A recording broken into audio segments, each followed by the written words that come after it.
Le quartier dit Sablière à Libreville, l'une des zones résidentielles de la capitale gabonaise.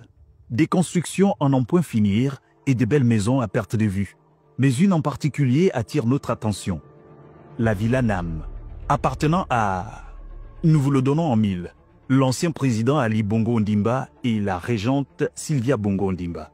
Une bâtisse de 4025 mètres carrés dans un domaine de plus d'1,5 hectare, comprenant une villa principale abritant plusieurs bâtiments dotés d'un porche, un hall d'entrée, une réserve, un ascenseur, un vestibule, une galerie, un salon-bibliothèque, un grand salon-réception, une cuisine, une réserve cuisine, un salon familial et la liste est non exhaustive.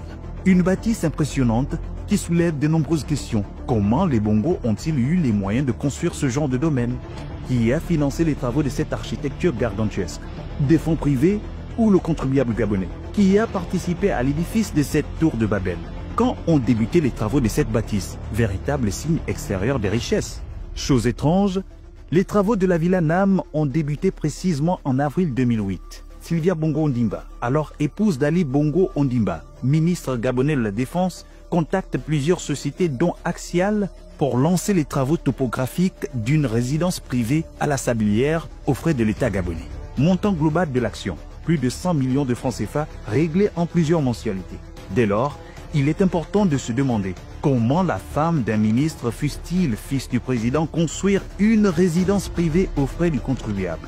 CDAI, Axial, GRI, Socotec, PL Engineering, Universal vont alors se lancer dans ce qu'ils considèrent comme le contrat du siècle. 4 57 69 252 francs CFA à se partager.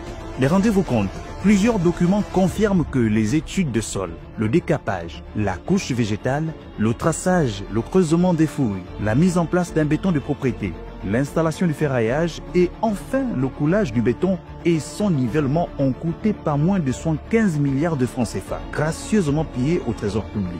Construire un château en est une chose, mais l'entretenir en est une autre. La Villa Nam est un véritable gouffre à sous.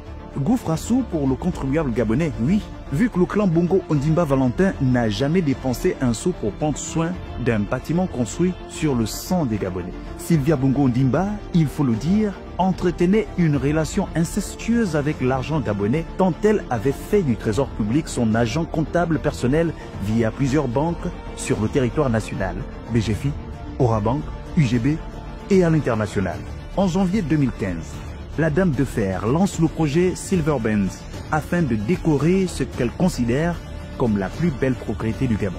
Œuvres d'art, miroirs, argenterie, fauteuil Louis XIV, des trains en soie, des lustres et j'en passe. Les chiffres sont honteux, des montants allant de 300 000 à plus de 3 millions d'euros. En voulant convertir les montants de cette transition datant de janvier à juillet 2015, notre calculatrice a rendu l'âme. Faites ce que je dis, ne faites pas ce que je fais. Pendant qu'Ali Bongo Ondimba, tout au long de son mandat, arguait qu'il fallait diminuer le train de vie de l'État, sa famille et lui jouaient au pacha avec les deniers publics. Les hommes montent certainement, les chiffres pas.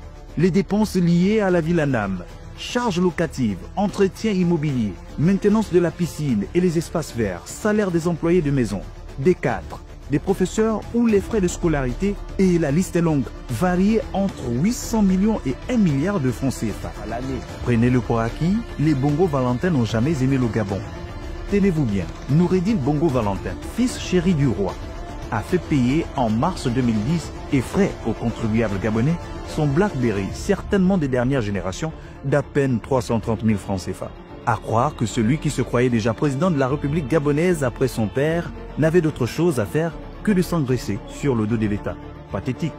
En République gabonaise, il était coutume d'entendre « Je suis plus gabonais que toi ». Mais ironie du sort, chez le clan Bongo Valentin, les animaux avaient plus de considération que les humains. Entretenir un chien de l'ancienne première dame impliquait qu'il soit soigné dans les structures pour animaux les plus huppés du monde. À titre d'exemple, leur chien bénéficiait des évacuations sanitaires en jet présidentiel et se faisait suivre à Londres. Les factures parlent d'elles-mêmes. Au gré de ses voyages et loisirs, le clan Bongo Valentin puise dans les fonds de l'État gabonais. Entre des achats de sacs Louis Vuitton, Hermès, au tableau de décoration en passant par des vêtements des petits derniers, la facture est salée.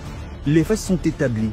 Le duo mère-fils Bongo Valentin a financé bien avant l'arrivée d'Ali Bongo au pouvoir un train de vie extravagant à Paris et à Londres, utilisant des fonds issus directement du trésor public. Mieux, après l'AVC d'Ali Bongo Ondimba en 2018, Noureddine et Sylvia Bongo avaient pris le contrôle de l'appareil de l'État, engageant le pays sans avoir qualité ni compétence, faisant et défaisant les carrières, plaçant copains et coquins aux postes les plus sensibles. Désormais en fuite à Londres, la veuve noire et son rejeton jouissent d'un train de vie luxueux, sans aucun doute le fruit des années d'opulence accumulées sous le règne de Bongo Ondimba Ali. Des détournements massifs s'élevant à plusieurs centaines de milliards via des réseaux complexes, des sociétés écrans et de comptes à l'étranger. Mais ça, c'est une autre histoire.